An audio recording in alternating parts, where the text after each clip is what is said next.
જઈએ આગળ. ચાલો હવે જે આ શું કામ થયું આ બધું ઇવોલ્યુશન, તો એના બેઝમાં તમે જોશો થોડું તો આપણને એક ખ્યાલ આવશે કે આ બધી વિચારધારાઓ શું કામ આવી, વાય. તો કોઈ આવું શું કામ કીધું, જેમ કે હું શરીર નથી, શરીરને ચલાવું છું, હું આત્મા છું, જીવ છું, સ્વર્ગ. અલ્ટિમેટલી આ બધું મળી જશે તો શું મળશે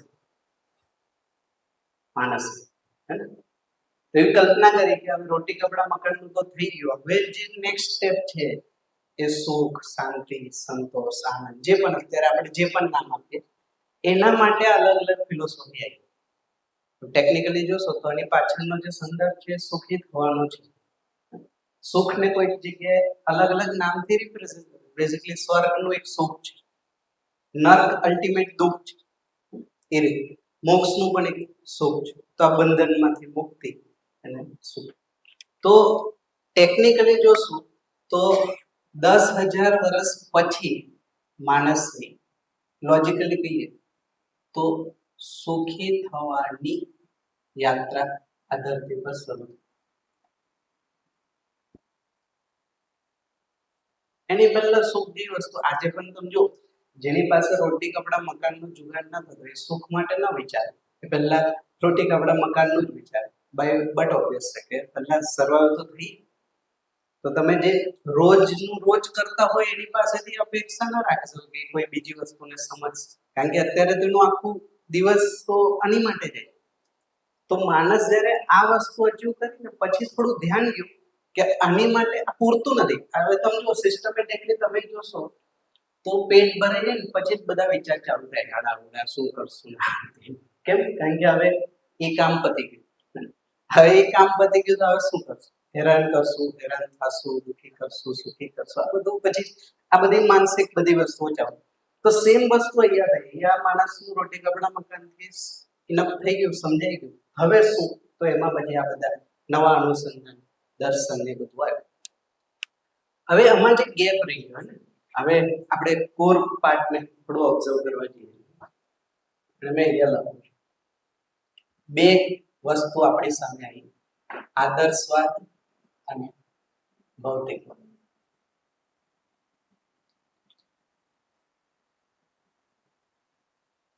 આ બેમાં અમુક રેફરન્સને આપણે સમજીએ કે આદર્શવાદમાં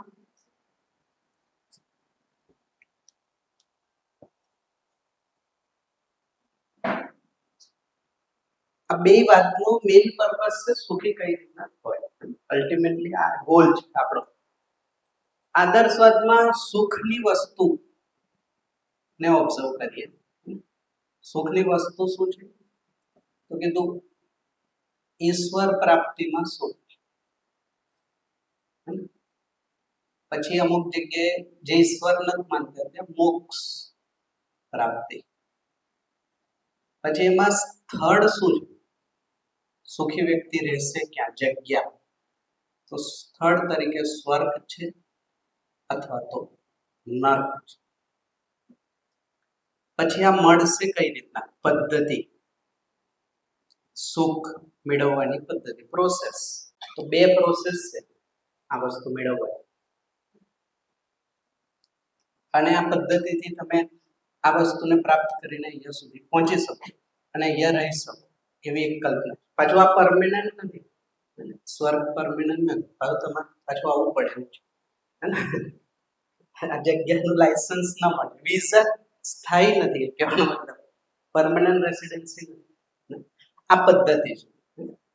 આની માટે પછી શું કરવું? તો એ કરવા માટેના અમુક જેમ કે ઉપાસના પણ એક છે, સાધના પણ એક છે, આવી અલગ અલગ યોગ, આ પણ બધી કરવાની મેથોડોલોજી જેને આપણે કહીએ. આ એક ઓવરવ્યુ છે આદર્શવાદ. તમે જોશો તો આ તમને દેખાશે. એ જ રીતના ભૌતિકવાદમાં સુખની વસ્તુ શું? તો સુખની વસ્તુના સ્વરૂપે બેઝિકલી સુવિધા. ટેકનિકલી જોશો તો ભૌતિકવાદમાં સુખ કેનાથી મળશે? ઓકે, સુવિધા. સુવિધા કહીએ તો ભૌતિક સુવિધા, સુખ સુવિધા એટલે સુખ સગવડ સામાન્ય ભાષામાં. તો આના માટે સુખની વસ્તુ સુવિધા છે. હવે એ સુવિધા પછી ક્યાં પ્રાપ્ત થશે? તો સુવિધા દરેક લેવલ પર. તો શરીરમાં પણ સુવિધા જોઈએ, એટલે તમે જોશો ને તો કમ્ફર્ટનેસ વધે.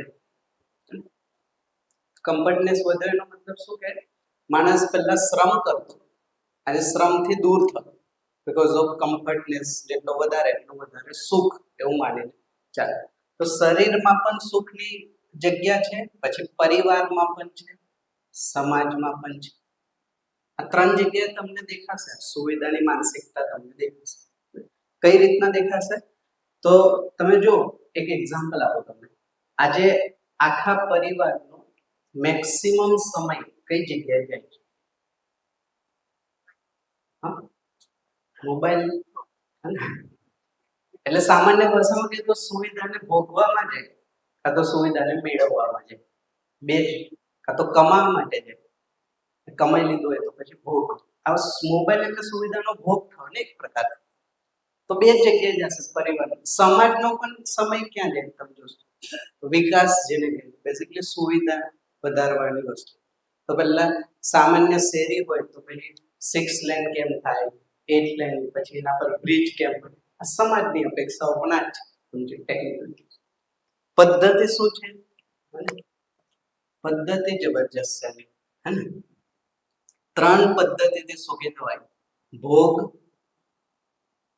બહુભોગ અને અતિભોગ. 3 પદ્ધતિ આવેલી.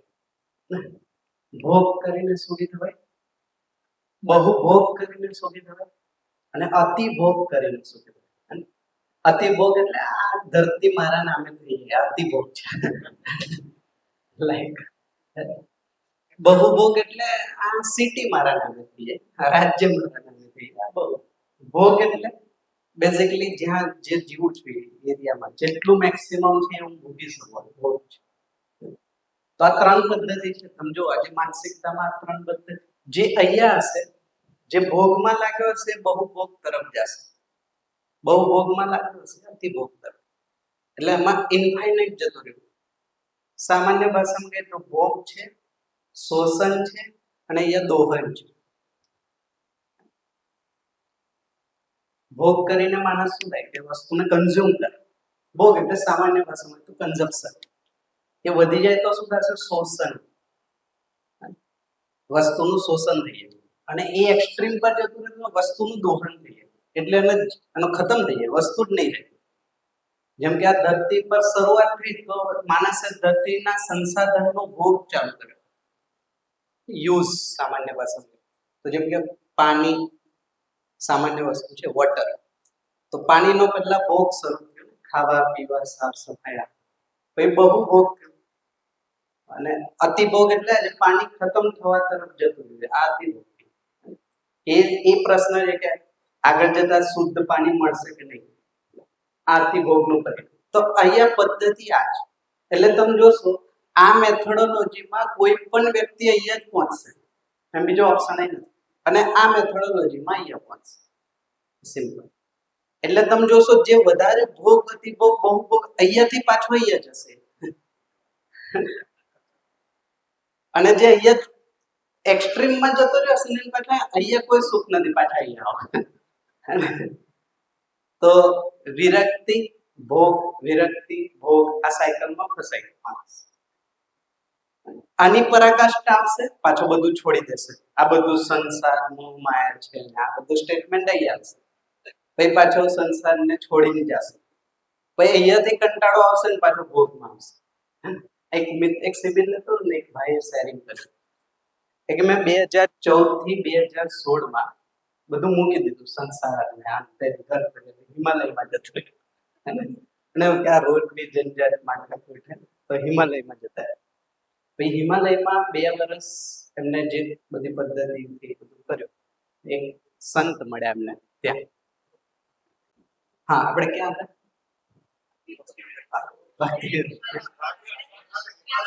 શેરિંગ. હા, ઓકે ઓકે, ધ્યાન છે.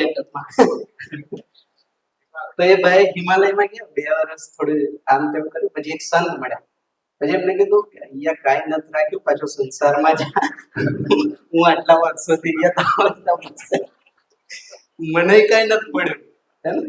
એ ભાઈ પાછા સંસારમાં આવ્યા. પછી એમને 2 સંતાન થયા અને પછી ઘરમાં જે બધી રૂટીન પ્રોસેસ ચાલુ થઈ. પછી એ શિબિરમાં આવ્યા હતા કે મારે સમજવું કોઈ રેફરન્સ આપ્યો છે તો જ્યાં કે કેમ થાય આવું બધું. તો કહેવાનો મતલબ આજે તમે જોશો, આજે ઇન જનરલ જે બહુ સમૃદ્ધ પરિવારમાંથી, અત્યારે જેને આપણે સમૃદ્ધ કહીએ છીએ, એવા પરિવારમાંથી જે બાળકો બહુ નાની ઉંમરમાં આ તરફ જાય છે, એવું પણ આપણે જોઈએ છે કે એક્સ્ટ્રીમ એ પણ છે અને એક એક્સ્ટ્રીમ આનો પણ દેખાય. 2 એક્સ્ટ્રીમ છે. અને આની માટે શું કરવું?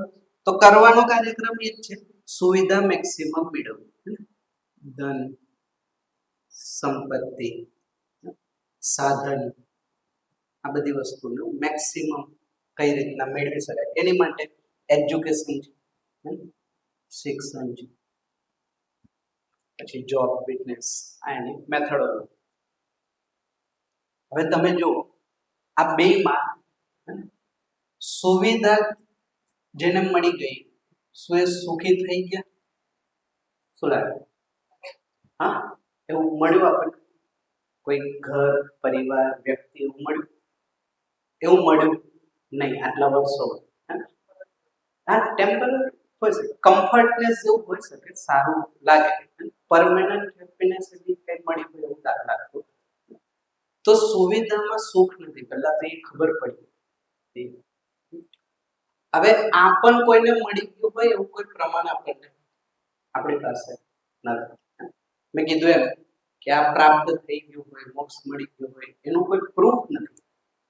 મળ્યું હશે, આપણે એને ના નથી કહેતા, પણ એને પરંપરામાં નથી.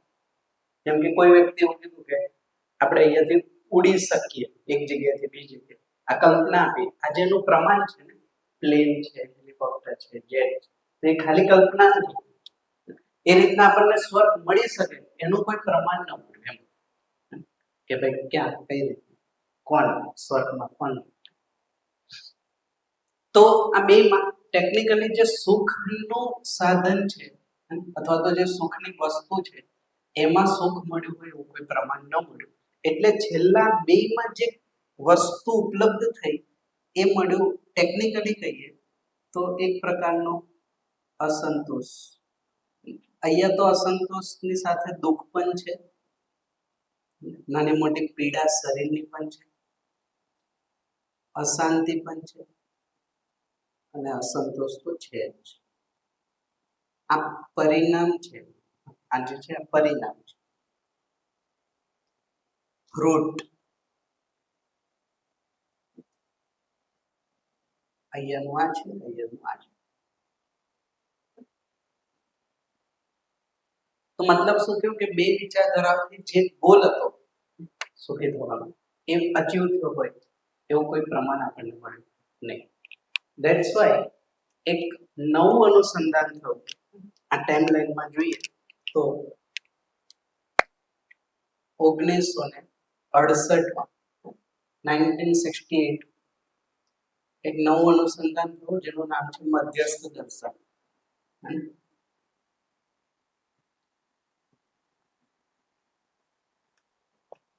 એને કહેવાય છે સહઅસ્તિત્વવાદ. તો આદર્શવાદ અને ભૌતિકવાદ ના વિકલ્પ સ્વરૂપે એક નવો વાદ આવ્યો 1968 માં. એને સહઅસ્તિત્વવાદ કહેવામાં. નામ છે મધ્યસ્થ દર્શન. નવું દર્શન 2500 વર્ષ પછી કોઈ નવું દર્શન આ ધરતી પર પ્રાપ્ત થયું. છેલ્લું દર્શન જૈન બૌદ્ધ દર્શન, ત્યાર પછીનું આ નવું દર્શન. આ દર્શન જેને ઇનોવેટ અનુસંધાન જેમને કર્યું એમનું નામ હતું અગ્રહાર નાગરાજ શર્મા.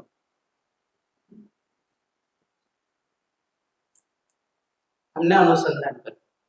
તો સાયન્સની ભાષામાં અને સાયન્ટિસ્ટ કહેવાય, આદર્શવાદની ભાષામાં અને મહાપુરુષ સંત જે પણ જે નવી વસ્તુનું દર્શન કરે એ રીતના ઓળખવામાં આવે.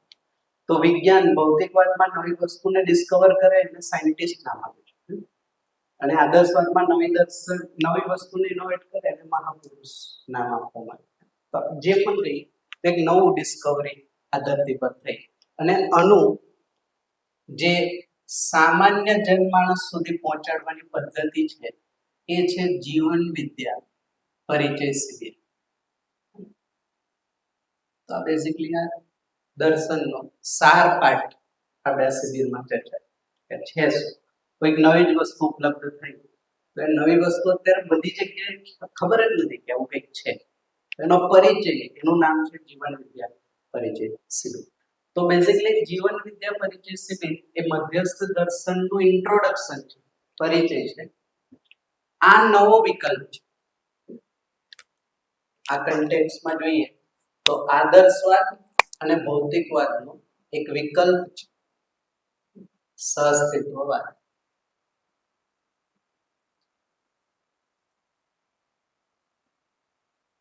મધ્યસ્થ દર્શન. તો અહીંયા સુખની વસ્તુ ભાવના રૂપમાં સ્પષ્ટ થઈ. સુખ છે શું એ ખબર પડી, એને આપણે આ 5 દિવસમાં થોડું જોશું. મેં જસ્ટ અત્યારે કમ્પેરિઝન આપ્યું કહ્યું. સ્થળ શું છે? પરિવાર. આ નવ અનુસંધાનમાં પહેલી વાર પરિવારમાં જીવવાની પદ્ધતિ ડિઝાઇન. આદર્શવાદમાં પણ પરિવારમાં કેમ જીવવું એની કોઈ મેથોડોલોજી નથી. ભૌતિકવાદમાં પણ પરિવારમાં જીવવાની કોઈ જગ્યા એ રીતના નથી, કારણ કે જેમ કે આમાં ભોગ કરવો હોય તો ભોગ કરવા માટે પરિવારમાં ન જીવી શકે, અમારે અલગ થવું પડે. એક સામાન્ય ઉદાહરણ આપો, મારે રોજ પંજાબી જમવું હોય તો પરિવારમાં મને રોજ પંજાબી મળે ન મળે, તો ઓબ્વિયસલી મારે અલગ થવું પડશે. મારી ઈચ્છાઓ એટલી બધી છે, મહત્વાકાંક્ષાઓ, તો પરિવાર બાધા રૂપ આપશે. એટલે ભૌતિકવાદનું મોડેલ જ એવું છે કે તમે જેટલા ભોગ બહુભોગ અતિભોગમાં જશો ને પરિવાર ખતમ જ થશે, એના પાસે ચોઈસ જ નથી. એટલે તમે જો જ્યાં ભૌતિકવાદ એક્સ્ટ્રીમમાં ગયો ત્યાં પરિવાર ખતમ થઈ ગયો. લાઈક વેસ્ટર્ન કન્ટ્રીઝમાં તમે જોશો તો ત્યાં ભૌતિકવાદની ચરમ સીમા પર પહોંચ્યો, ત્યાં પરિવાર જેવી વ્યવસ્થા જ નથી. આદર્શવાદમાં તો પદ્ધતિ જે છે ભક્તિ વિરક્તિ પરિવારમાં ન થાય. જો ભક્તિ કરવા માટે તમે પરિવારમાં તો જવાબદારી હોય ને, આખો દિવસ ભક્તિ કરો તો પેલા કાઢી મૂકશે, કોઈ આશ્રમમાં જાય એની માટે પરિવાર જગ્યા નથી. પરિવાર જીવવાની જગ્યા છે, જીવવાનો મતલબ જવાબદારીની જગ્યા. ભક્તિમાં આઇસોલેટ થાય માણસ. આપણી પાસે ઘણા એક્ઝામ્પલ છે ભક્તિ મેથડથી પણ ગયા અને વિરક્તિ મેથડથી પણ ગયા. નરસિંહ મહેતા, મીરાબાઈ ભક્તિ યોગ ઉપાસના પદ્ધતિથી આગળ ગઈ, જ્યારે બીજા સંત મહાત્મા જે છે વિરક્તિ સંન્યાસ પદ્ધતિ વિરક્તિ. તો આ બે ને એપ્લાય કરશો ને તો પણ પરિવાર તો છૂટશે જ. ઇટ મીન્સ પરિવારમાં જીવવાનું કોઈ મેથોડોલોજી આવી નહીં. એટલે તમે જો આજે 800 કરોડની પોપ્યુલેશન છે, પરિવારમાં કઈ રીતના જેવું કોઈ પાસે સોલ્યુશન નથી, પદ્ધતિ નથી. હા, ટ્રાયલ એન્ડ એરર છે. ટ્રાયલ એન્ડ એરર મીન્સ આવું કરી લઈએ તો થઈ જશે, આવું કરી લઈએ તો. કોઈ સિસ્ટમેટિક પદ્ધતિ નથી કે જન્મથી લઈને મૃત્યુ સુધી. જન્મ પરિવારમાં થાય છે તો મૃત્યુ પણ ક્યાં થશે? પરિવારમાં થશે. તો જન્મથી મૃત્યુ સુધી કઈ રીતના જીવવું એનું કોઈ સટીક મેથોડોલોજી અત્યાર સુધી મળી નહીં. માણસે અલગ અલગ ટ્રાયલ એન્ડ એરર કરીને ટ્રાય કર્યો, બટ ટ્રાય કરવાના પરિણામ સ્વરૂપે આજે પરિવાર તૂટતા રહે. એનો મતલબ પદ્ધતિ પકડાની નથી, ઓળખાણી નથી. ગમે એટલી મહેનત કરી આદર્શવાદથી જીવવાનો પ્રયત્ન કર્યો તો પણ પરિવારમાં પ્રોબ્લેમ આવે, ભૌતિકવાદથી કર્યો તો પણ આવે. તો પહેલી વાર આ નવો અનુસંધાનમાં પરિવાર સેન્ટર પોઈન્ટ. માણસ સુખી થશે તો પરિવારમાં થશે, પછી આગળ જશે સમાજ, પ્રકૃતિ. નેક્સ્ટ સ્ટેપ છે તો આ એની પ્રયોગશાળા કહી શકો, લેબોરેટરી. સુખી થવા માટેના એક્સપેરિમેન્ટ કરવા હોય તો કરે, હે ને? અહીંયા તમને ખબર પડી જશે આપણી સ્થિતિ શું, એને આપણે ધીમે ધીમે જોશું. પદ્ધતિ આપી અધ્યયન અને અભ્યાસ, આ બે મેથડથી તમે સુખ તરફ જઈ શકો. આ એની પદ્ધતિ. તો અધ્યયન અભ્યાસ શું છે એને પણ આપણે સામાન્ય ભાષામાં કહીએ તો સ્ટડી કરવું અને સ્ટડીને પ્રેક્ટિકલી ઇમ્પ્લિમેન્ટ કરવું. તો જે મેં અધ્યયન કર્યું છે એને પ્રેક્ટિસ કરવી. તો અધ્યયનમાં સૂચના આવશે, તર્ક આવશે, બધું આવશે. પછી એને ઇમ્પ્લિમેન્ટ કરવા માટે અભ્યાસ. આ બે સાથે સાથે જ હોય એટલે લખ્યું છે અધ્યયન અભ્યાસ. પહેલા મેં અધ્યયન કર્યું પછી અભ્યાસ, એવું ના હોય. અધ્યયન છે તો અભ્યાસ છે જ, અને અભ્યાસ છે તો એના બેકગ્રાઉન્ડમાં અધ્યયન છે જ. જો અભ્યાસ નથી તો અધ્યયન નથી. તો પછી ખાલી સૂચના છે. મારી પાસે જીવન વિદ્યાની સૂચના છે, જીવન વિદ્યાનું અધ્યયન નથી. Like that. જેમ કે એક સામાન્ય ઉદાહરણ, હંમેશા સાચું બોલવું જોઈએ એ અહીંયાથી કે જ છે, બટ જીવવામાં જોઈએ તો એ આવતું નથી. ઇટ મીન્સ આ નથી. તો એનો મતલબ શું છે? અધ્યયન પણ નથી, સૂચના છે ખાલી. હંમેશા સાચું બોલવું આ સૂચના. જેમ કે તમાકુ ખાવાથી શું થાય? કેન્સર. જે ખાય છે એને ખબર જ છે ને, આચરણમાં નથી, અભ્યાસમાં નથી. ઇટ મીન્સ એનું અધ્યયન જ નથી, એને સમજાણું જ નથી કે આ પ્રોબ્લેમ છે. તો સૂચના અલગ છે, અધ્યયન વસ્તુ અલગ છે. એટલે મેં આ થોડું વચ્ચે લીધું. આ અધ્યયન અભ્યાસ માટે શું કરવું જોઈએ? તો શું કરવું જોઈએ? તો પહેલા તો સાંભળવું જોઈએ. સાંભળવું, વાંચવું, અને તે માહિતી એકત્ર કરવાની છે. સામાન્ય વસ્તુ ઇન્ફોર્મેશન ગેધરિંગ. પછી એ જે સાંભળ્યું, વાંચ્યું, એનું મનન કરવું જોઈએ. મનનનો મતલબ શું થાય? એનામાં ફ્રેમ સેટ કરો કે આવું છે કે નહીં, પોતાનામાં. મનન પોતાનામાં. જેમ કે અહીંયાથી કીધું કે આ જે વાત કરી આવું છે કે નહીં, એ કેમ કોને ખબર? મારે જ મનન કરવું પડશે. સૂચના તો આવી ગઈ, આપણે અહીંથી સાંભળી લીધું કે આવું છે. કંઈક બોર્ડ પર લખ્યું હતું તો વાંચી લીધું, આવું કંઈક છે. સાંભળવું, વાંચવું એક જ ઘટના છે, અલગ નથી. પછી એને વિચારવું પડશે, મનનમાં લઈ જવું પડશે કે રિયાલિટી આવી છે. જો મનન લગી નહીં પહોંચે તો આ સ્ટેબલ નહીં રહે, આ ઘૂસાઈ જશે. અને આનું પરિણામ શું છે? પરિણામ મેં પહેલા જ દિવસે કહ્યું છે, ડાઉટ ના જાય.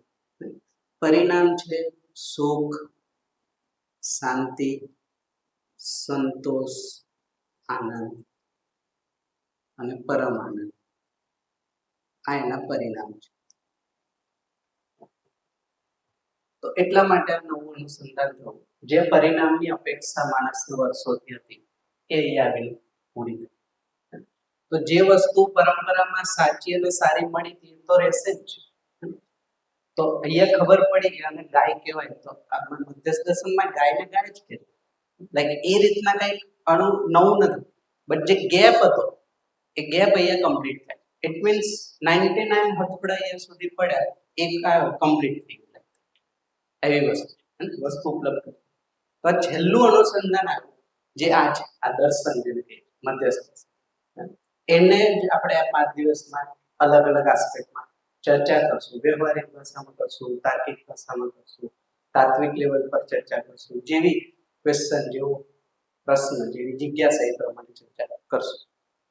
તો આ એક બેઝિક ફ્રેમ છે કે જીવન વિદ્યા આવી ક્યાં, એનું ઓરિજિન ક્યાં થયું. મેં જે સમજુ છું મને ખબર હોવી જોઈએ ને, જરૂર હતી કે નથી કે એમને આપણે સમજવું. આ કોઈ નવી જ વસ્તુ છે, એનો મતલબ કે પાસ્ટમાં હતું કોઈ વસ્તુ અને એને જ અલગ રીતના રિપ્રેઝન્ટ કરીએ એવું નથી. અનુસંધાન કહીએ છીએ એનો મતલબ કંઈક નવું છે. શું નવું છે એને આપણે 5 દિવસમાં સ્ટેપ બાય સ્ટેપ જોઈશું. ક્યાં નવું છે? જેમ કે મેં એ કીધું આ વસ્તુ નવી છે, પરિવારમાં જીવવાના નિયમ. હા, તો કોઈનું અધ્યયન હોય પાસ્ટનું, દર્શન વાંચન, મતલબ શું છે? સુખી થવું હશે તો પાછું બધું છોડીને જ જવાનું, હે ને? એટલે તમે ઘરમાં રહીને સુખી થશો એવી કોઈ વ્યવસ્થા નથી. તો વિચાર, હે ને? એટલે ઘણા એવા તર્ક છે, ઘણા એવા અનુસંધાન છે કે જ્યાં એક લેવલ પર આવીને વસ્તુ બ્લેક વોલ જેવું પછી આગળ દેખાય જ નહીં કઈ શું છે.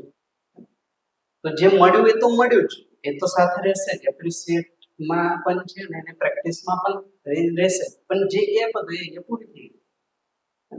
તો આદર્શવાદમાં પોઝિટિવ પક્ષ એ છે કે એને માન્યતા આપી કે કુટુંબ અથવા તો પરિવારમાં જીવી શકાય. આ વિચાર અહીંયા આજે જે પરિવાર બચેલા હોય ને તો એનું મુખ્ય કારણ છે આદર્શ. જે પણ પરિવારમાં જે બચેલા છે જે લોકો સાથે રહે એનું મેઇન રીઝન છે આદર્શ. ભૌતિકવાદમાં એવો કોઈ વિચાર નથી કે પરિવારમાં રહેવું એનું કોઈ એનામાં છે નહીં. અને ટેકનિકલી જોશું તો આ વસ્તુ જે છે ભૌતિકવાદ એકચ્યુઅલી એ નવો વિચાર આ વિચારના કોન્ટ્રાડિક્શનમાં આવેલો વિરોધમાં આવેલી વસ્તુ. આ નેચરલ નથી. અહીંયા જેને ના પાડવા હોય એ વસ્તુ અહીંયા એક્ઝિક્યુટ કરે. જેમ કે તમે બાળકને ના કર આ ના કર આ ના કર આ ના કર ચાય કરીને કરે ને પછી એવું છે. તો તમે જોશો ને આખા આદર્શ વર્ગમાં કરો ના કરો ઉપદેશ ભાષામાં જ છે. આવું કરો આવું ના કરો આવું ના કરાય આવું હોવું જોઈએ આવું ના હોવું જોઈએ લાઈક ધેટ. એનું એક એક્સ્ટ્રીમ રિએક્શન આવે. સામાન્ય ભાષામાં કહું તો લાઈક તમે જો તો આદર્શવાદમાં એક કલ્પના છે ને કે ઈશ્વર પ્રાપ્તિ થશે સ્વર્ગ મળશે પછી એમાં પણ તો સ્વર્ગ એટલે શું? તો એમાં કીધું છે અપ્સરા નૃત્ય કરતી હશે, મદિરા પાન થતું હશે, દૂધની નદી વહેતી હશે. અમારા શબ્દ નથી તમે લિટરેચર વાંચશો એટલે એમાં સ્વર્ગનું આખું અવલોકન કરે છે. આ ઘણા બધા પોઈન્ટ છે. સ્વર્ગ એટલે શું? મને લાગે છે કોઈ પુરુષ ડોમિનેશન સમાજે બનાવેલું સ્વર્ગ છે. અપ્સરાને નૃત્ય કરે છે, અપ્સરો નથી.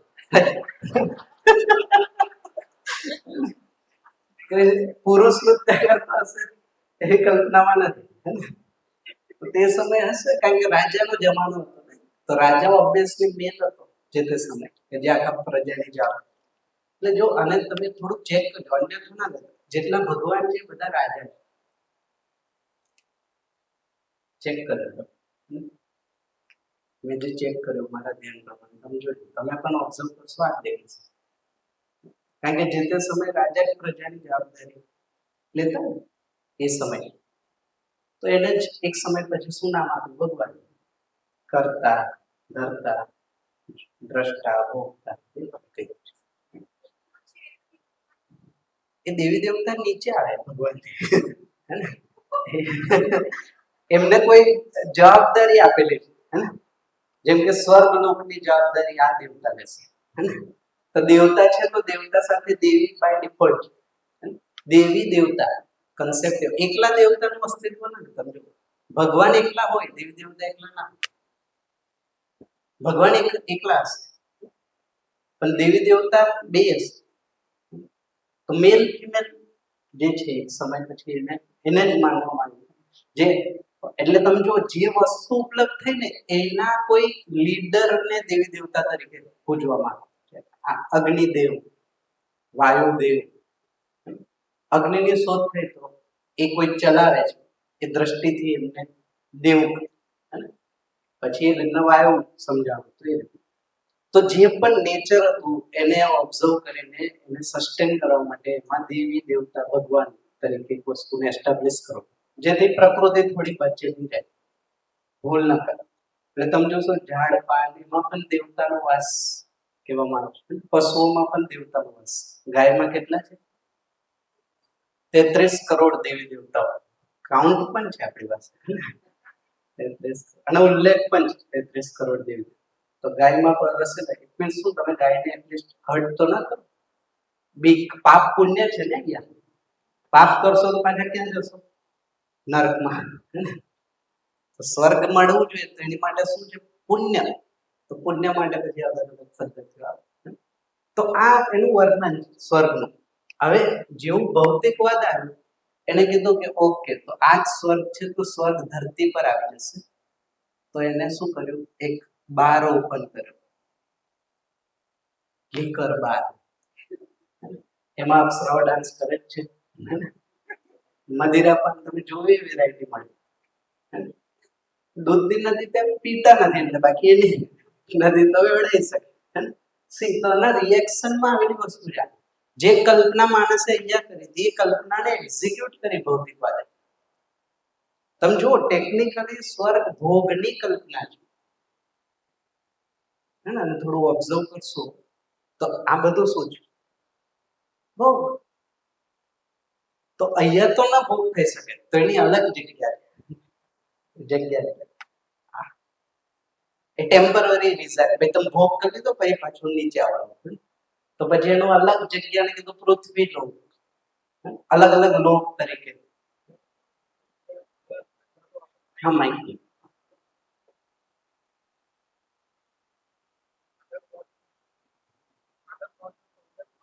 પાછું એક વાર પ્રેસ કરવા છે. હેલો, આદર્શવાદના કોન્સેપ્ટમાં આપણને જે શીખવાડવામાં આવ્યું છે કે આ રીતના ભક્તિ કરો, વિરક્ત થાવ, અલગ થઈ જાઓ, સાધના કરો, મતલબ કોઈ ભોગ નથી, મતલબ બધું છોડીને આગળ તમારે કરવાનું છે. ફાઇનલી એનું રિઝલ્ટ શા માટે કરી દીધું છે? સ્વર્ગમાં જવા માટે. ત્યાં પછી બતાવવામાં આવ્યું છે આ વસ્તુ કે ભોગ જ ભોગવવાની છે. એક્ઝેક્ટ. એટલે આ તો મેચ જ થઈ ગયો. એવું જ એક ડાયલેમા છે હે. ડાયલેમા એટલે અહીંયા છે ને, માનો એક એક્સ્ટ્રીમ છે ભોગ અને એક એક્સ્ટ્રીમ છે ત્યાગ. ત્યાગ એક એક્સ્ટ્રીમ છે. તો માણસની શરૂઆત થઈ તો પહેલા ઓબ્વિયસલી જ્યારે અહીંયાથી શરૂઆત થઈ તો ઇનિશિયલી ભોગમાં જ ગયો હોય. નવું આવ્યું હોય તો ભોજનનો પણ ભોગ કર્યો હોય, વસ્તુનો પણ ભોગ કર્યો. શરૂઆતની વાત કરું છું, 70 લાખ વર્ષ પછી ભોગ કરતા કરતા એક સમય એવો આવ્યો કે એને ખબર પડી ગઈ કે હવે તો આ બધું પૂરું થઈ ગયું. નેક્સ્ટ વોટ, એ નેક્સ્ટ વોટમાં પછી ભોગમાંથી ત્યાગમાં ગયો. આમ કન્ક્લુઝન આવ્યા ને, પાછું ત્યાગમાંથી ક્યાં ગયો? ભોગ. ભોગ ત્યાગ સાયકલ ચાલે. એક્સ્ટ્રીમ, બે એક્સ્ટ્રીમ. એટલે કોઈ એવો મુદ્દો જ ન મળ્યો કે જ્યાં વ્યક્તિ સેટલ થઈ શકે, સ્ટેબલ થઈ શકે અને જીવી શકે શાંતિથી, જેને આપણે સામાન્ય ભાષામાં સારું. તો ટેકનિકલી જોશો તો આ છોડવાની વસ્તુ પણ એટલે છે કે આગળ જતા તમને ભોગ મળશે. Like that. જેમ કે અત્યારે આઈએએસ બનવું હોય તો તમારે કેટલો ત્યાગ કરવો પડે? Like that. તમારે મૂવીઝ ન જોવાના, તમારે સમય આપવાનો, વાંચવું પડે, શોખ મોજ બધું ત્યાગ. કેમ? કારણ કે પછી બની ગયા પછી ભોગ જ ભોગ છે. આજે એ જ છે. તમે બાળકની તો તમે બાર તો જો 10મું સરખું કરી લે ભાઈ તારે શાંતિ 10મું પૂરું. પછી ખબર પડે હવે તો હજુ અઘરી વસ્તુ હે ને. પછી બીજું ગાજર આપીએ, 12મું કમ્પ્લીટ કરે તો શાંતિ. પછી આગળ કોલેજમાં જલસા. હવે જલસા કરવા કોલેજમાં અલગ આવે. દુઃખ વગર સુખની પ્રાપ્તિ નથી. સુખ જેવું કઈક છે જ નહીં. આ હતાશ અને નિરાશ વ્યક્તિના કન્ક્લુઝન છે. એટ ધ એજ ઓફ 70, 80, 90 જ્યારે આ બધું જીવે છે, ભોગ ત્યાગ બધું થઈ જાય પછી જે કન્ક્લુઝન આવે કઈ રાખ્યું નથી સંસારમાં, કઈ છે કેમ? કારણ કે જે અપેક્ષા હતી એ પૂરી ના થઈ એટલે આ એક કન્ક્લુઝન આવે. તો આ અત્યારની યાત્રામાં માણસ અહીંયા સુધી પહોંચ્યો. એટલે હવે થોડું બેસીને પાછું એકવાર પલાટી વાળીને સમજવાની જરૂર છે. શું આપણે હેરાન થવા એ વિચારવાની જરૂર છે. કારણ કે ક્યાંય સેટ થયા હોય એવું એક્ઝામ્પલ તો મળ્યું નથી. જન્મ્યા ત્યાંથી સંઘર્ષ લાગે લાઈફને. માણસ જોવે પોતે એવું તો માણસ સિવાય કોઈ સંઘર્ષ નથી કરતું. સમજો, એક સામાન્ય ઉદાહરણ આપો. તમને ખ્યાલ હોય તો આપણે ભોજન જોઈએ કેટલું? એક દિવસમાં હાર્ડલી વ્યક્તિ 1 કિલો ખાઈ શકે. આખા દિવસનું 4 ટાઈમ જમે તો 1 કિલોથી વધારે ન ખાઈ શકે. એની કેપેસિટી જ નથી. મેચ્યોર બોડીની વાત કરું, બીજું તો એનાથી ઓછું હશે. હવે હાથી જેવું પશુ રોજ કેટલું જમે? લગભગ 20 મણનો ખોરાક છે કંઈક. હાથી શાકાહારી પાછું રોજ. આજ સુધી તમે નહીં સાંભળ્યું કે એટલું કમાવા માટે હાથીએ જોબ કરી, બિઝનેસ કરી, સ્ટ્રગલ કર્યું. કોઈ હાથી ભૂખના કારણે મરી ગયો હોય એવા એક્ઝામ્પલ નથી. ઉપલબ્ધ જ છે. માણસ આટલો સંઘર્ષ શું કામ કરે? એ દિવસ રાત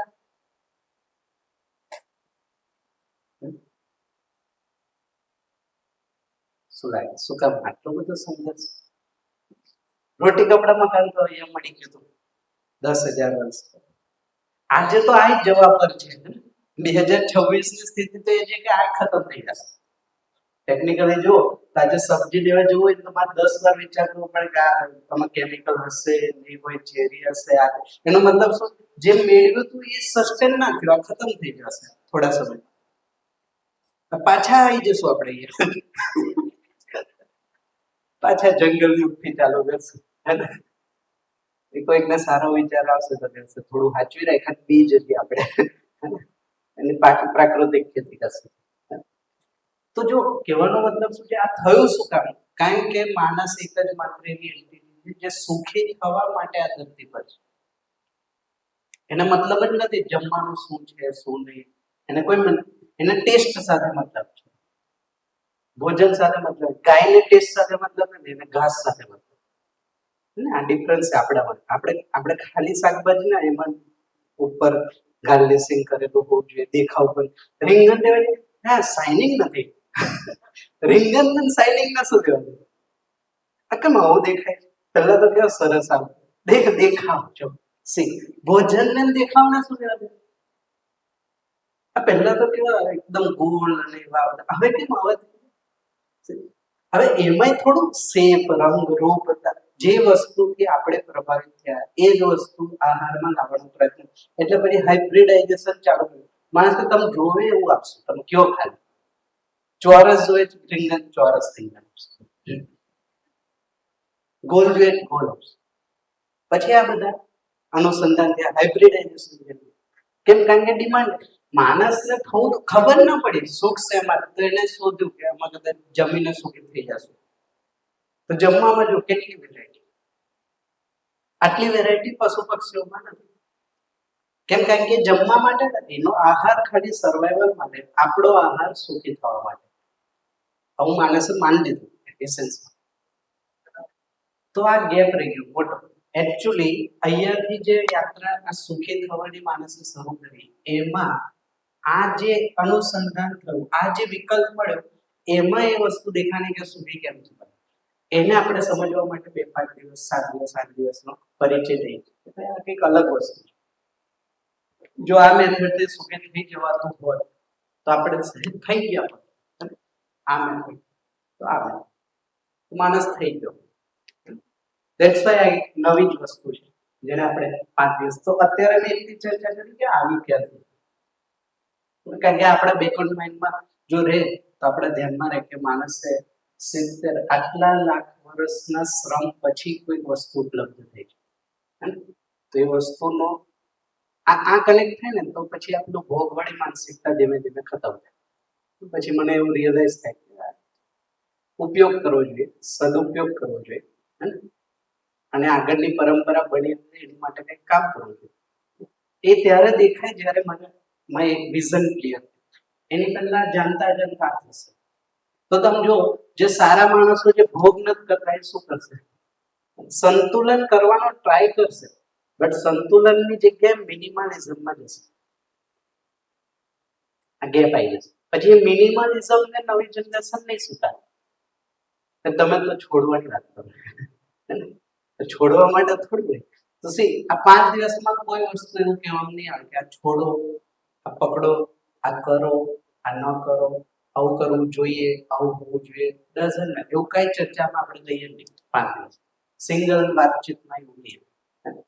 આપણે સિમ્પલી સમજશું જેમ મધ્યસ્થ દર્શન અથવા તો જીવન વિદ્યા બેઝિકલી શું આપે, સારી ભાષામાં કહીએ તો આમાં સુખી થવાના નિયમ છે. સુખી કઈ રીતના થાય એના નિયમો છે. એ નિયમને 1 by 1 હું અહીંયાથી કહેતો જઈશ પ્રપોઝલના ફોર્મમાં. આપણે ભેગા થઈને વેરીફાઈ કરશું.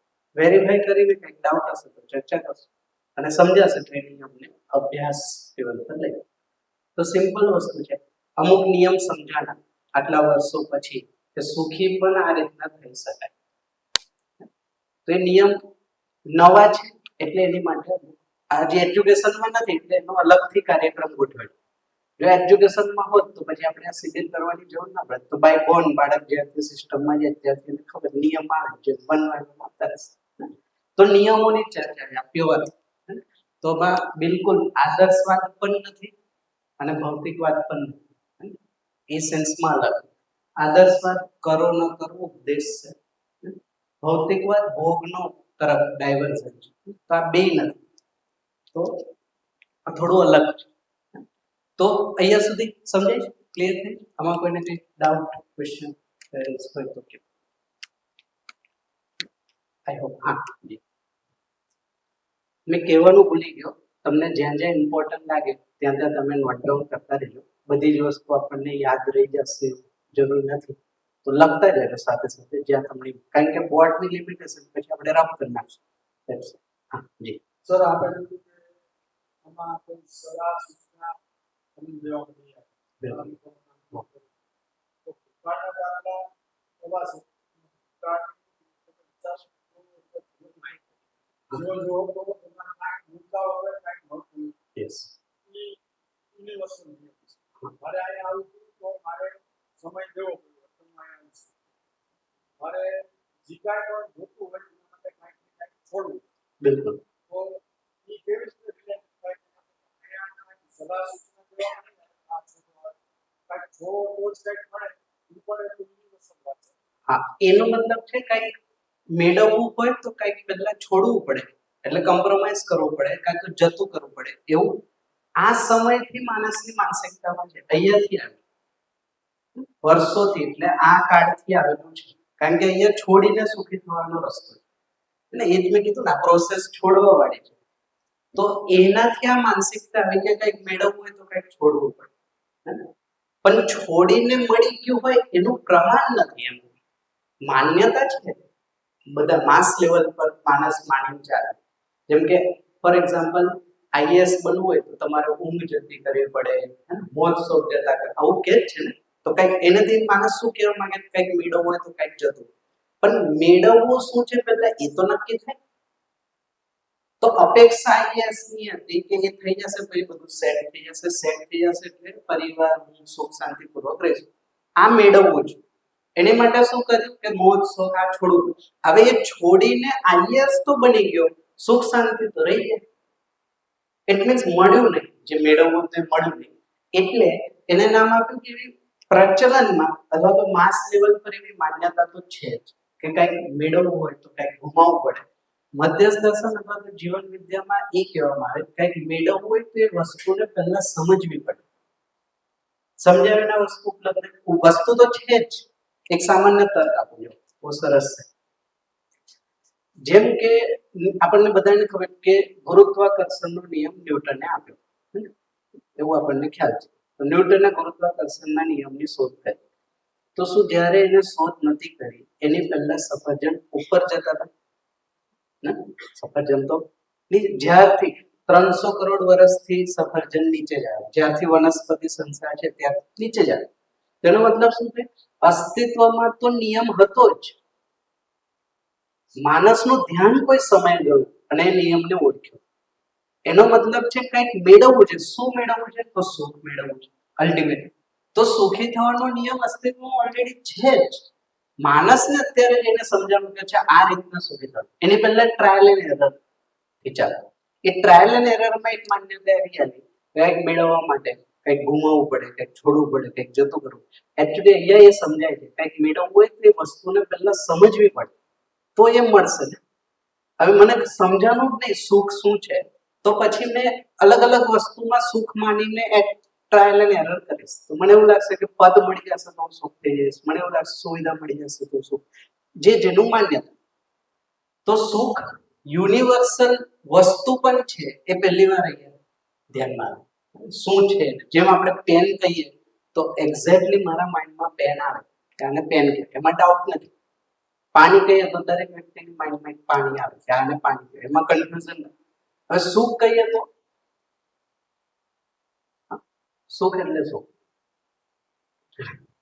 તો સ્લાઇડ સુખ એટલે શું? તો એક જ વસ્તુ આવે કે અલગ અલગ વસ્તુ આવે?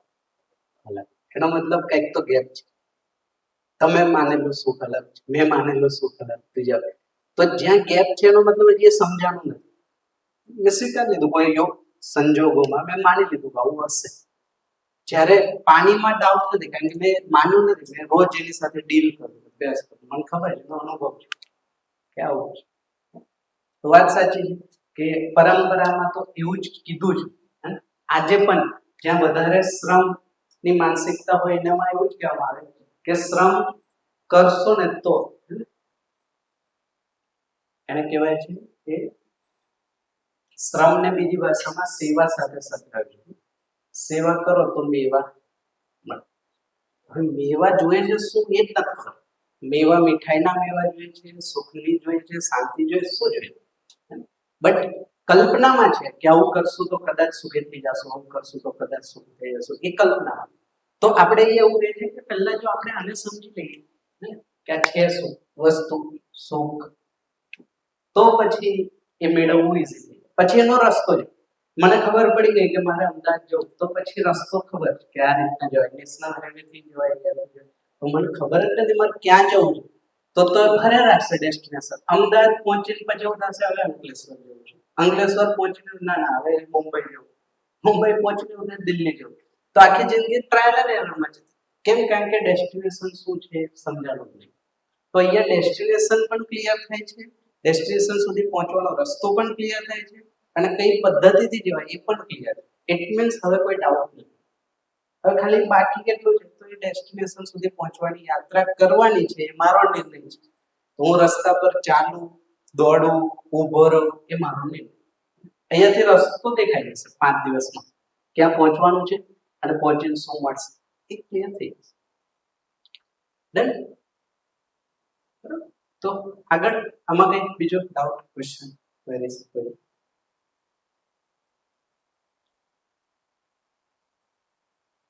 હા, એક જ મિનિટ માઇકમાં કહેજો. જી હા,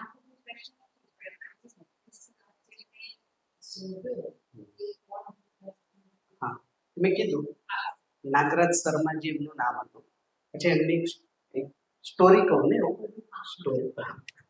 સ્ટોરી મજાની, ઇન્ટરેસ્ટિંગ સ્ટોરીમાં એમ મજા આવે. તો નાગરાજ શર્માજીની સ્ટોરી એવી છે કે હાસન જિલ્લામાં અગ્રહાર ગામ છે. અગ્રહાર સરનેમ નથી. એ સમયે ગામનું નામ આગળ લગાવતા. નામની આગળ તમારા ગામનું નામ લાગે, પછી તમારું નામ, પછી પપ્પાનું, પછી સરનેમ, એવી મેથડ હતી. તો અગ્રહાર ગામ છે જ્યાં એ બોર્ન ને બોટઅપ, ત્યાં જેમનો જન્મ થયો. હવે હાસન જિલ્લામાં કર્ણાટકમાં છે. તો આ અગ્રહાર ગામમાં લગભગ પરિવાર બધા વેદમૂર્તિ પરિવાર હતા.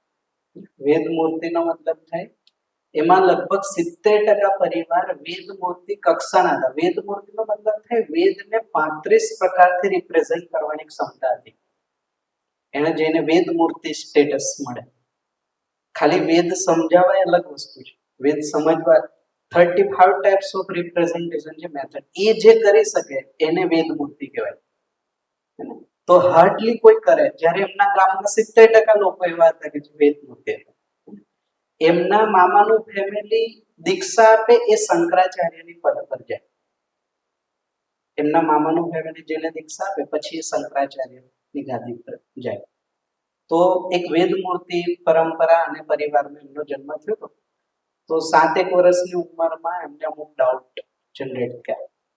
આ બધું સ્ટડી કરતા એ સમયે ભણવાનું એટલે આ વ્યાકરણ સૌથી ઉચ્ચ વેદ માનવામાં આવતો. જેને વેદમાં ટપ્પો ના પડે એને વ્યાકરણ બનાવતા. તો એ લોઅર કેટેગરીનો સ્ટુડન્ટ છે. હવે એ ભણવાની પદ્ધતિ હતી કે મારું બાળક તમારા ઘરે નહીં, તમારું બાળક કોઈ ત્રીજાના ઘરે જાય, ત્રીજાનું, એ રીતના એજ્યુકેશન મેથડ એવી હતી. તો હવે નાગરાજજી જ્યાં ભણવા જતા એ પરિવારે એવું કહી દીધું કે આ ઠોઠ છે અને કઈ નહીં સમજે. પછી એને વ્યાકરણ બનવા મોકલ્યું, કારણ કે જે વેદ ન સમજી શકે એને વ્યાકરણ સમજે. તો વ્યાકરણમાં જેના ઘરે ગયા એમને કહી દીધું કે આને કશું નહીં સમજ પડે અને રવા દો, તમારી સાથે રાખ. પછી એમના પપ્પા સાથે શ્રમમાં લાગ્યા. એમના ફાધર એ સમય ખેતી પ્રધાન વધારે હતું, તો લગભગ દરેક પરિવાર ખેતી કરતો. એમના મમ્મી હતા એ જ્યોતિષ પણ હતા અને એમને હેલ્થનું પણ નોલેજ હતું. તો આયુર્વેદિકનું પણ જ્ઞાન નાગરાજજીને એમની મમ્મી પાસેથી મળ્યું અને એમને પોતે જ્યોતિષ હતા એટલે એમનું જ્ઞાન પણ એમને મળ્યું જ્યોતિષ. 8 વર્ષ 7-8 વર્ષ એમને અમુક પ્રશ્ન થયા વેદ પર. હવે મેં કીધું એમ કે એમાં તમે ક્વેશ્ચન કરો એ અલાઉડ નથી. એક સ્ટેટમેન્ટ છે, 4-5 ક્વેશ્ચન છે, એમાંથી એક ક્વેશ્ચન છે બ્રહ્મ સત્ય જગત મિથ્યા. આ કન્ક્લુડ પાર્ટ છે વેદનો. તો બ્રહ્મમાંથી જગતની ઉત્પત્તિ છે. તો એમનો સિમ્પલ તર્ક હતો, એમને લગાવ્યો તો એમને એમ થયું કે સાચી વસ્તુમાં ખોટી વસ્તુની ઉત્પત્તિ કઈ રીતના થઈ શકે? જો બ્રહ્મ સત્ય છે તો એમાંથી જન્મેલી વસ્તુ પણ સત્ય હોવી જોઈએ, મિથ્યા કઈ રીતના હોય છે?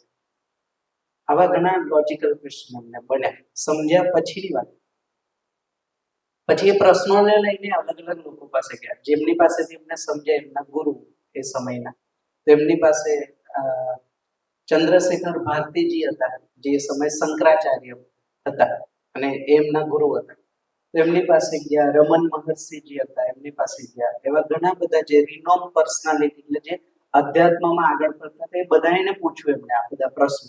અમુક લોકોએ તો ત્યાં જ સ્ટોપ કરી દીધા કે તું કે પ્રશ્ન જ ના કરી શકે, આ અધિકાર નથી તારો, એમ પ્રશ્ન પૂછવાનો અધિકાર જ નથી, વેદ પર તું કેમ પ્રશ્ન કરે?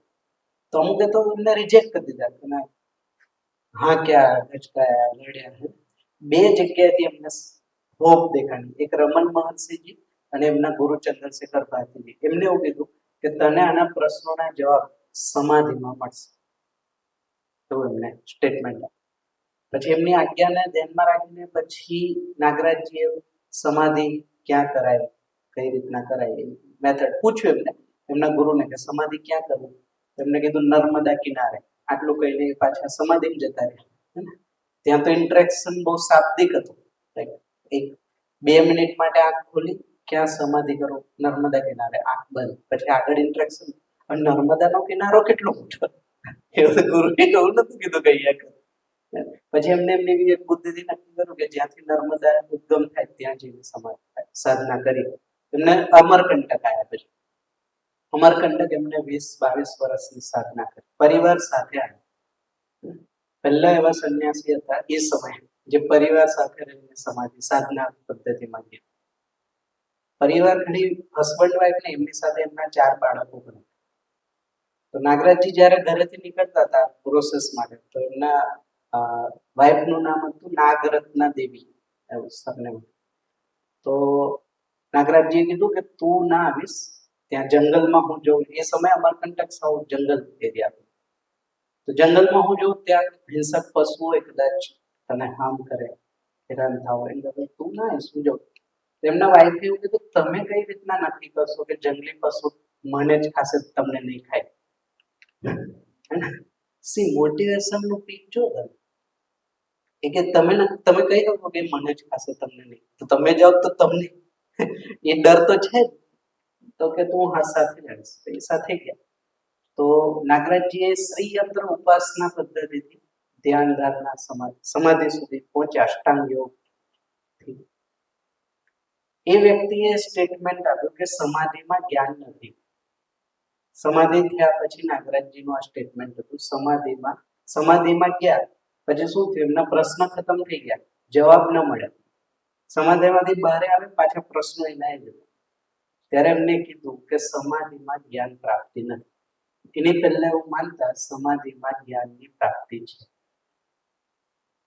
આ બે પાછો ડિફરન્સ આવ્યો.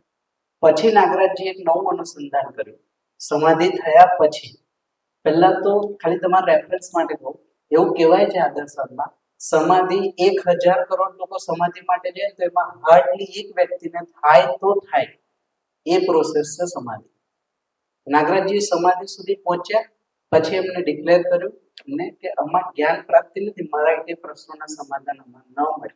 એટલું થતું, જે સ્થિતિમાં સમાધિમાં જાય એ સમય પ્રશ્નો બધા ખતમ થઈ. જેવા સમાધિમાંથી બહાર આવે પાછા પ્રશ્નો ચાલુ. જો જ્ઞાન મળી ગયો તો પછી પ્રશ્નોના જવાબ મળી જવા જોઈએ, પણ ન થયો તો સમાધિને જે પરંપરામાં જેને સ્થિત પ્રજ્ઞ અને સ્વાંત સુખાય સ્થિતિ કીધી છે, સમાધિ છે નિરંતર સુખ અથવા તો સમજણ વાળો જ્ઞાન વાળો પુરુષ સમાધિમાં નથી, એવું એમને એ વ્યક્તિ પહેલા હતા જેમને એસ્ટાબ્લિશ કર્યું. પછી એમને અનુસંધાન કર્યું એ અનુસંધાનમાં એમને ડાયરેક્ટ અસ્તિત્વ પર ધારણા કરી. પહેલી વાર આ ધરતી પર થયું. વ્યક્તિઓ ધારણા કરતા હોય પણ અલગ અલગ જગ્યાએ કરે. એમને પહેલા આખા એક્ઝિસ્ટ, કારણ કે એમનો પ્રશ્ન જ એક્ઝિસ્ટન્સ નો હતો કે બ્રહ્મ છે તો એમાંથી જગત મિથ્યા કઈ રીતના હોય છે. તો અસ્તિત્વ પર એમને ધારણા કરીને ધારણાના પરિણામ સ્વરૂપે આખું અસ્તિત્વ એમને સમજાવ્યું કે છે શું. અને એ સમજાણું પછી એમને એ થયું કે મેં તો ખાલી મારા 4-5 પ્રશ્નો માટે મહેનત કરી હતી, જે ફળ પરિણામ મળ્યું એ તો બહુ મોટું છે. એને નામ આપ્યું એમને આ અનુભવ થયો. એ અનુભવને પછી એમને સામાન્ય જનમાનસ સુધી આપવાનો પ્રયત્ન કર્યો. લગભગ 30 થી 35 વર્ષ નાગરાજજી ઘરે ઘરે જઈને બધાને સમજાવતા કે મને આવું વસ્તુ ઉપલબ્ધ થઈ છે, તમે સમજશો, તમને પણ પ્રાપ્ત થશે, સુખી થવાના નિયમો, આ તે બધું એમની ભાષા રીચ હતી, થોડી આપણે વ્યવહારિક ભાષા. ઘરે ઘરે જઈને સમજાવતા, પણ માણસની એટલું એ સમય એટલું ક્લિક નહોતું થતું, કારણ કે હોઈ શકે એ સમય એટલું તર્ક અને બૌદ્ધિક લેવલ પર. પછી એમને નક્કી કર્યું કે આ વસ્તુને આ દેશનો જે ઇન્ટેલેક્ચ્યુઅલ માસ જે છે એની સામે મૂકી. એટલે આઈઆઈટી દિલ્હીમાં ગયા.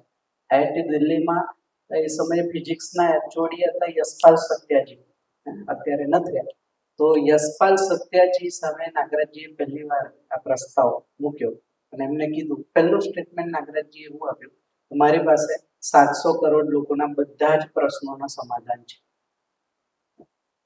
સામે પેલા ફિઝિક્સના એચઓડી એ તો તર્કથી જ બધી વસ્તુને જુએ.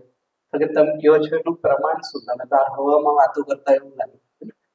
કેમ કે કોઈ વ્યક્તિ એવું કે મારી પાસે બધા જ માણસોના પ્રશ્નોના જવાબ છે, એવું લાગ્યું આ તો ઇગોઇસ્ટિક કોઈ વ્યક્તિ હશે. એમને પૂછ્યું એનું પ્રમાણ શું? તમે આ સ્ટેટમેન્ટ આપો એનું પ્રમાણ શું, પ્રૂફ શું? તો નાગરાજજી કીધું હું જાતે પ્રમાણ છું, તમારા જેટલા પણ પ્રશ્નો હોય તમે મને પૂછો, હું એના પ્રેક્ટિસેબલ આન્સર આપીશ, કારણ કે મને એ વસ્તુ ઉપલબ્ધ થઈ છે. અને સંવાદ ચાલ્યો. સંવાદના અંતમાં એ છે એટમ, મોલેક્યુલ ને પાર્ટિકલ સુધીના પ્રશ્નો પૂછ્યા ને એનો આન્સર પણ નાગરાજજી પાસેથી એમને મળ્યો. અને નાગરાજજીએ સાયન્સ નહોતું સ્ટડી, બટ સાયન્સમાં જે મૂળ થિયરી જ્યાં સાયન્સ અટક્યું છે ને એનો આન્સર પણ નાગરાજજી પાસે મળ્યો. ત્યાર પછી યશપાલ સત્યાજીને એવું થયું કે તમે જે વાત કરો છો આ તો એવી વસ્તુ છે કે જેની વર્ષોથી સાયન્સમાં પણ તલાશ છે, એક યુનિવર્સલ થિયરી કે જેનાથી બધા જ પ્રશ્નોના હલ મળી જાય, એ વસ્તુ તમે કહી રહ્યા છો. તો પછી સત્યજી એવું કીધું કે પણ તમે જે રીતના કહો છો એ રીતના માણસ સુધી નહીં પહોંચે, એને એજ્યુકેશનલ મેથડથી લઈ જઈ શકાય. તો 7 દિવસના પરિચય શિબિરનું મોડેલ યશપાલ સત્યજીએ એમને ડિઝાઇન કર્યું કે આ રીતના આ પરિચય શિબિર, પછી આ પછી ભાઈ બધાએ રિક્વેસ્ટ કરી કે તમે આ બધી વસ્તુ આપણે વાતચીત કરીએ છીએ એટલે તમે લખો. ત્યાર પછી નાગરાજજીએ પોતે 4 દર્શન, 3 વાદ અને 3 શાસ્ત્ર અને એક સંવિધાન લખ્યું. ટોટલ 14 બુક લખી નાગરાજજી, એ અવેલેબલ છે.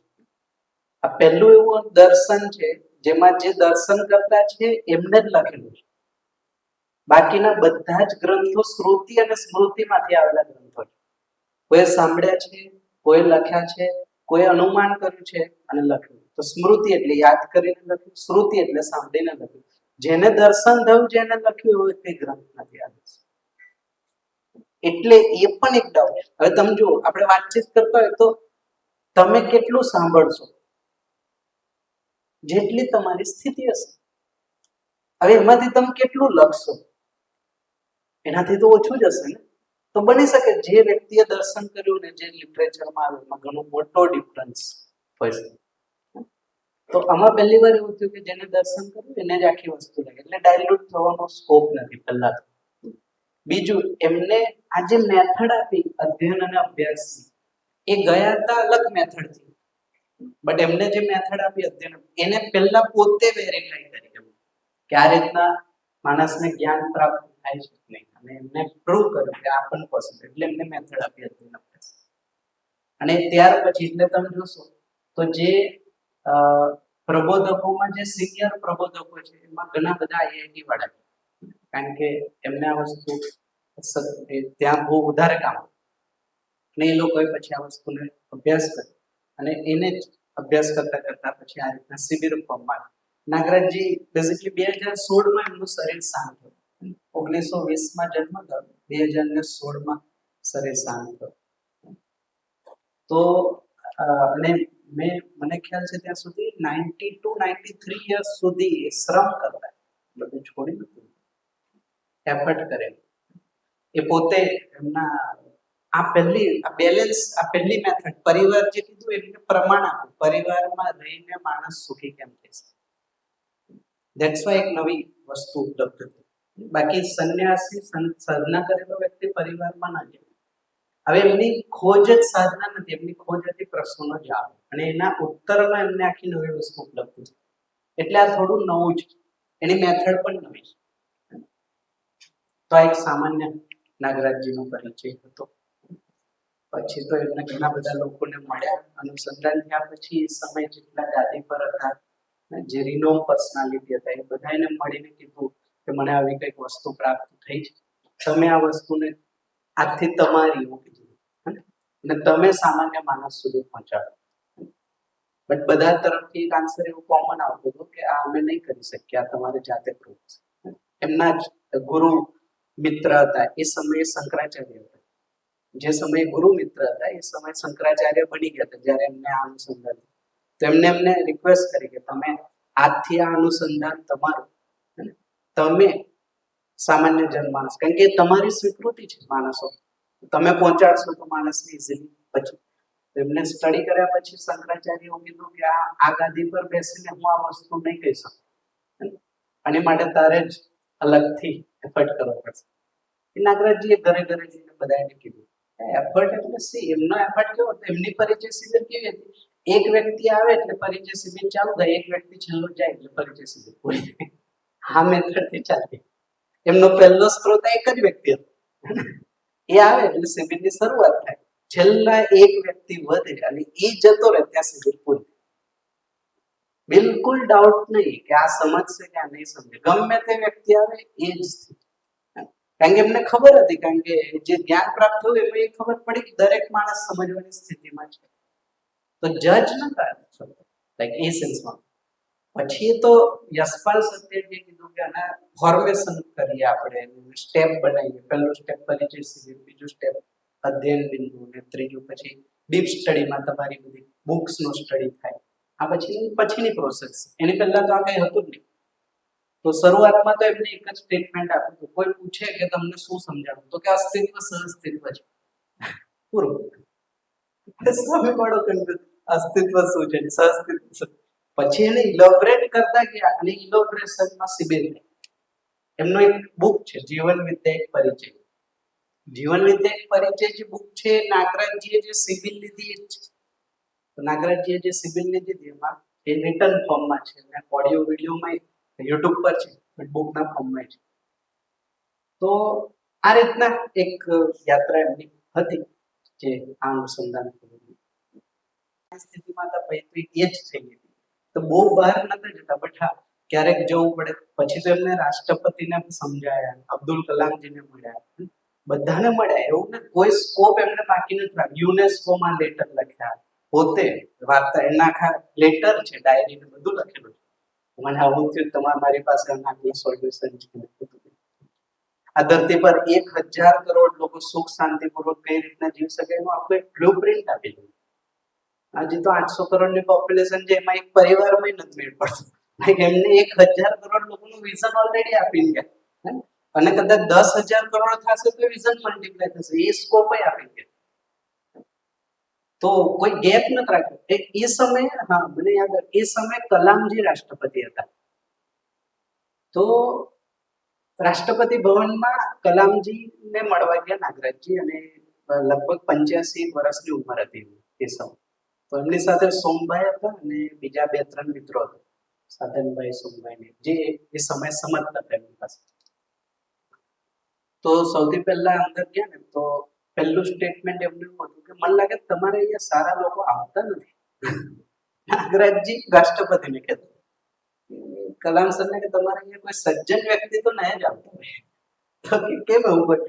તો કે 85 વર્ષનો બુઝુર્ગ તમને મળવા આવે, 1 કિલોમીટર દૂર ગાડી પાર્ક કરીને ત્યાંથી ચાલીને આવો. ઇટ મીન્સ તમને એટલો ડાઉટ છે કે અહીંયા જે આવે છે એ બધા ખરાબ વ્યક્તિ આવે, તો તમારે અહીંયા કોઈ કલામજીએ પછી જતી ઘડીએ કાર છે કે એનો પ્રોટોકોલ છે રાષ્ટ્રપતિ ભવનમાં 1 કિલોમીટર દૂર પાર્કિંગ હોય ભાઈ ત્યાંથી તમારે ચાલીને આવવું.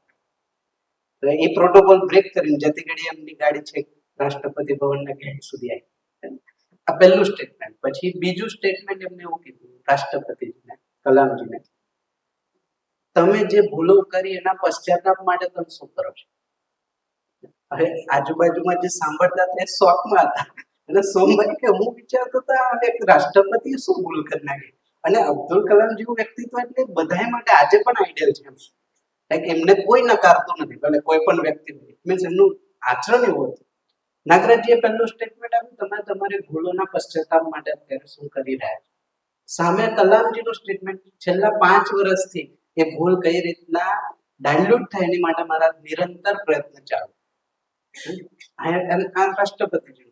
પછી તો ઘણો બધો સંવાદ થયો અને પછી રાષ્ટ્રપતિ ભવનમાં શિબિર પણ કરી કલામજી માટે. અને કલામજીએ પછી 15મી ઓગસ્ટે કે 26મી જાન્યુઆરીએ દેશ કે નામ સંદેશમાં ઉલ્લેખ કર્યો. આજે પણ યુટ્યુબ પર તમને મળશે. જીવન વિદ્યા જ્યારે એક્ઝિક્યુટ થશે તો બધાના પ્રશ્નોના સમાધાન તો મળશે. બાળકોના 400 કલાકનું બર્ડન ઘટી હશે. નેક્સ્ટ સ્ટેટમેન્ટ ઘણું સારા વિસ્તારથી વાત કરી હતી. તો પછી બહાર આવીને છે સોમભાઈને એમને પૂછ્યું કે બાબાજી તમે આ કઈ ભૂલની વાત કરતા હતા? આ વ્યક્તિએ શું ભૂલ કરી? તો કે મેં એને એવું પૂછ્યું કે તું એ જે આ મિસાઇલ બનાવીને જે મોટી ભૂલ કરી એના પશ્ચાતાપ માટે તો શું કરે? કારણ કે એમનું મેઇન સંશોધન હતું અગ્નિ નામની મિસાઇલ. હે ને કલામજી આ માનવ જાતિ માટે હાનિકારક વસ્તુ. મિસાઇલ કોઈ સોલ્યુશન નથી આખી હોલિસ્ટિક લેવલ પર જોઈએ. એ વસ્તુ એમને અબ્દુલ કલામજીને ખબર હતી કે મારી આ ભૂલ છે. એમને એવું કીધું કે મેં છેલ્લા 5-1 વર્ષથી કઈ રીતના પોલિસી પર કામ કરું છું કે આ વસ્તુ યુઝ જ ન કરવી પડે. પણ એવી પોલિસી હજી બની નથી એમને કીધું. તો પછી કલામજી એવું કીધું કે બાબાજી તમે મને તમારો શિષ્ય બનાવશો? એમને પ્રસ્તાવ. નાગરાજજીએ કીધું કે આ શરીર યાત્રામાં મિત્ર તરીકે કામ કરી આગળ વિચારશું. મિત્ર તરીકે કામ થતું હોય તો અત્યારે શિષ્યની જરૂર નથી. આ શરીર યાત્રામાં મિત્ર તરીકે જોશું. પછી એ કલામજી આખી શિબિરને સમજ્યા અને પછી એમના લેવલ પર એમને આ વસ્તુને મૂકી. તો એ બધા વ્યક્તિઓને મળ્યા. ભાઈ ગુજરાતમાં તો 2012 થી શરૂઆત થઈ. એસજીવીપીમાં સોમભાઈની પરિચય શિબિર હતી પહેલી. નાગરાજજી ન થાય. પછી એમની પાસેથી જે સમજ્યા એ બધા જેમ કે પ્રબોધકો જેટલા પણ છે પછી એના પ્રચાર પ્રસાર માટે આવી શિબિર ને એવું બધું. અને અત્યારે છેલ્લા 4-5 વર્ષથી ગુજરાતમાં બહુ મોટો વેગ પકડાનો છે કન્સેપ્ટને. આખા ભારતમાં સૌથી વધારે વેગ પકડાનો હોય તો ગુજરાતમાં છે અત્યારે હાલમાં. બાકી બધા સ્ટેટમાં ઘણા સમયથી છે પણ આટલી ગતિ નથી. ગુજરાતની ગતિ કમ્પેરેટિવલી બહુ સારી. અને ગુજરાતમાં પ્રબોધકો ઘણા બધા છે. 22 તો એ સમય નાના મોટા લેવલ. તો આ રીતના એક યાત્રા થઈ ને અત્યારે આ વસ્તુને અમને સ્કોપ મળ્યો યુનિવર્સિટીમાં. તો અમે એને એજ્યુકેશનનું મોડેલ બનાવ્યું. રિસર્ચ એમાં પીએચડી પણ અમે આપીએ. તો એકચ્યુઅલી આ કન્ટેન્ટ આખું એજ્યુકેશનનું કન્ટેન્ટ. બટ એજ્યુકેશનમાં અત્યારે નથી તો આ પ્રૌઢ શિક્ષા કાર્યક્રમ તરીકે ચાલે છે.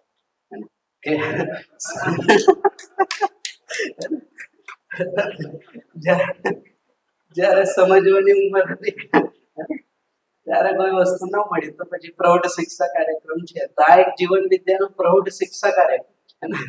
બાકી આ વસ્તુ એક્ઝેક્ટલી જશે જ્યારે બાળકનો જન્મ થશે ત્યારથી આ વસ્તુ આવશે એની સાથે. તો જેમ ABCD 1 2 3 બાય પહેલેથી આવે જે રીતના આ વસ્તુ આવશે. એનો સિલેબસ ઇવન ડિઝાઇન છે કઈ રીતના આવશે. બટ હવે અત્યારે આટલી કે માણસો તૈયાર નથી હે ને. સમજદાર વ્યક્તિ તો જોઈએ છે ને સર. એટલા માટે આ પેરેલલ એફર્ટ ચાલે છે કે માણસો પણ તૈયાર થાય. વસ્તુ તો મળી જ ગઈ. હવે આ વસ્તુને ઇમ્પ્લિમેન્ટ કરવા વાળા એવા જોશે કે જે બોલીને નહીં ચાલે, જીવતા હશે. કારણ કે આ જીવવાની વસ્તુ, આ સબ્જેક્ટ નથી. કેમેસ્ટ્રીના ટીચર કેમેસ્ટ્રી બનાવીને પછી સિગરેટ દારૂ ફાંકી ખાઈ શકે એને કોઈ જજ ના કરે કારણ કે કેમેસ્ટ્રી બનાવી. જીવનને બનાવવા માટે બધા એંગલથી આદર્શ વાત હોય અને ભૌતિક વાત હોય. અને તમે એમ કીધું કે માનવ અંશ 70 લાખ વર્ષ પહેલા આવ્યો. તો જે આપણે અત્યારે યુગની વાત કરીએ છીએ દ્વાપરયુગ, કલિયુગ ચાલે છે. તો સતયુગની અંદર જે માણસ હશે એના અંદર કદાચ એકદમ પ્યોર હશે એવું આપણે કહીએ. તો આમના આપેલા જે બી સૂત્રો યા સિદ્ધાંતો એ બધા ત્યારે લોકો ફોલો કરતા હશે. પહેલા તો સત્વા એ રીતના સિસ્ટમેટિકલી અને લોજિકલી જોયું. જો એક લોજિક આપો તમને સામાન્ય, જે વસ્તુ માણસને મળે ને પછી એમાં ઇવોલ્યુશન માણસે કર્યું, ડાયલ્યુશન નથી. જેમ કે તમે જો ગુફામાંથી ઘરમાં આવ્યા પછી પાછો માણસ ગુફામાં નથી ગયો છે કોઈ, એક આગળ જ ગયું છે ને. તો સતયુગ હતો ને કલયુગ આવી ગયો, લોજિકલી સેટ થતું નથી. હતી તો વસ્તુ ક્યાં નથી,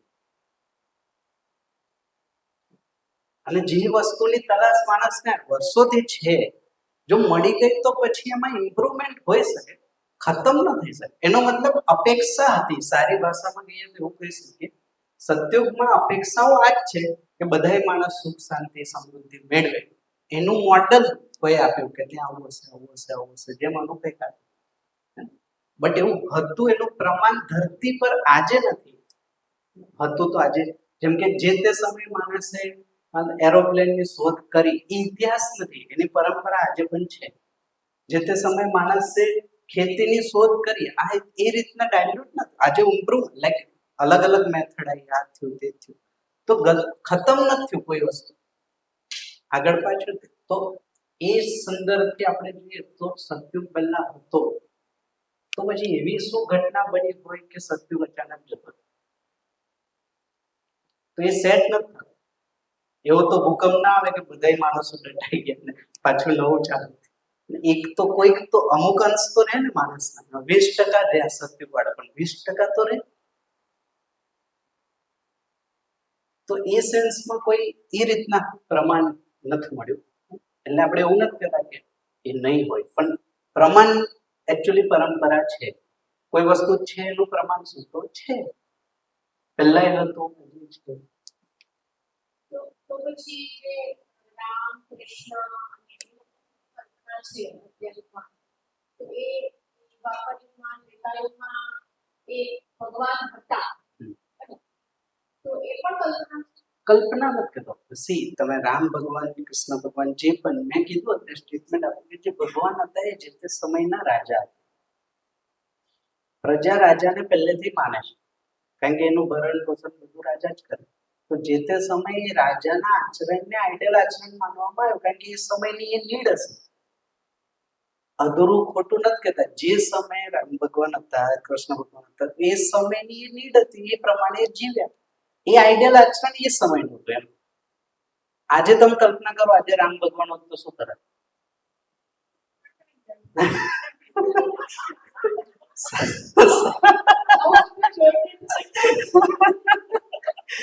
તો આજની વર્તમાન સ્થિતિની નીડ અલગ છે ને. તો જે તે સમયે જે સમય હતો એ સમયની કંઈક અલગ નીડ હતી. એ સમય યુદ્ધ વધારે થતા તો માણસ એ રીતના જીવતો, એને જે આઈડિયલ માનતો હતો, એનો ધર્મ માનતો, જે તે સમય હતો.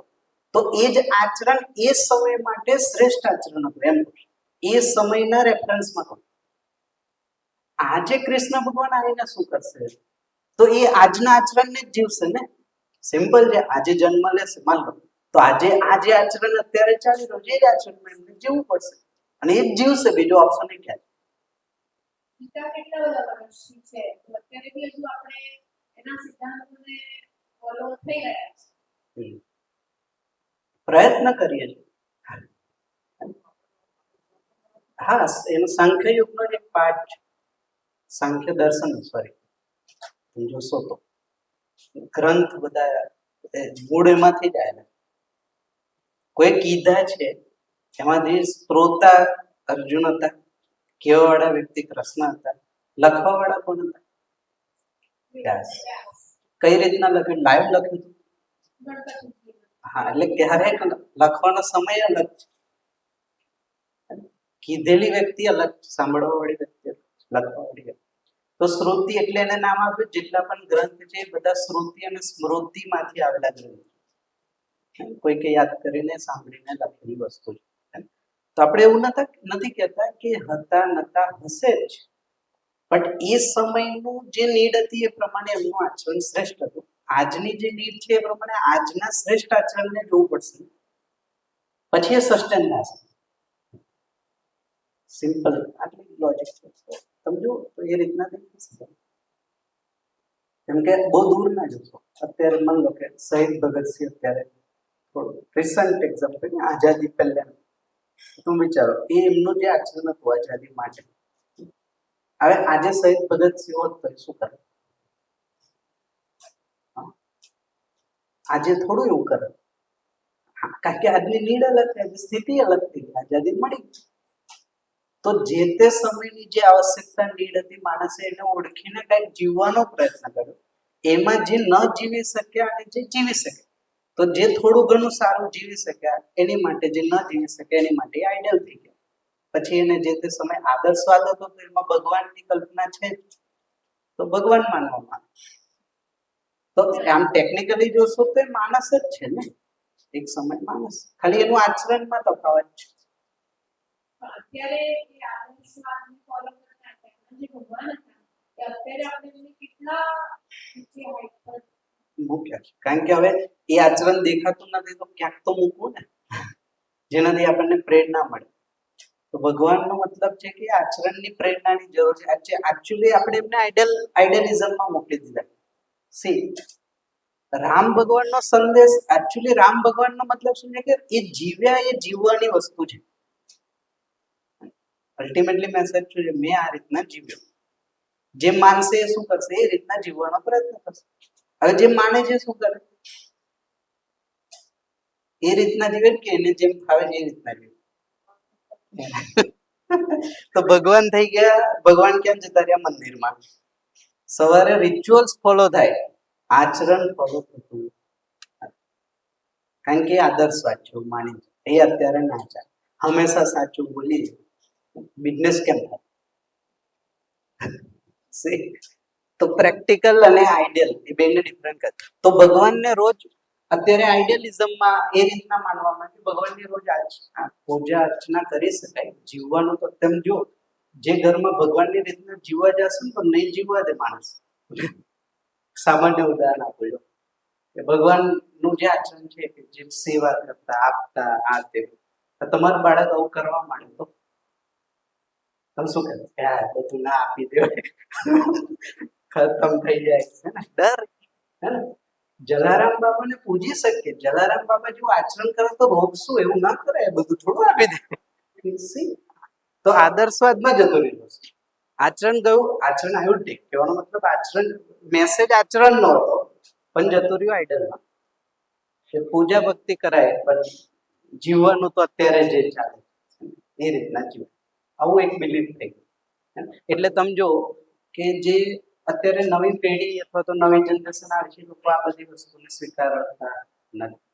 કારણ કે એવું માને છે કે એમાં કોઈ સેન્સ, લોજિક નથી. તમે જે કહો, કારણ કે તમે જેને ફોલો કરો છો અને તમે જે જીવો છો એ બેમાં 360 ડિગ્રી અંતર દેખાય છે. ધેટ્સ વાય એને વિશ્વાસ નથી બનતો કે આ પોસિબલ છે. અહીંયા આપણે જોશું આગળ.